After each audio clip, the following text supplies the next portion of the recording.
সম্মানিত দর্শক এবং শ্রোতাবৃন্দ, আমি ডক্টর আবুল কাশেম মোহাম্মদ মাহবুবুল্লাহ যশোরী বাংলাদেশি সেবা পার্টির পক্ষ থেকে আপনাদের সকলকে জানাই আসসালামু আলাইকুম ওয়া রাহমাতুল্লাহ।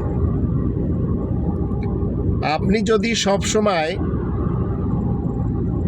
নিজের ব্যক্তিত্বকে জিতিয়ে রাখতে চান এবং আপনি সবসময় জিততে চান, তাহলে আপনাকে আমাকে রব্বানির সংবিধান মতে নিজের জীবন পরিচালনা করতে হবে।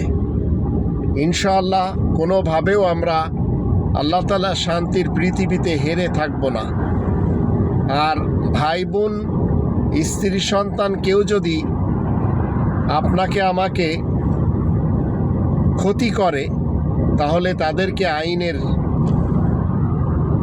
আওতায় নিয়ে আসতে হবে। এটি আমাদের মনে রাখতে হবে।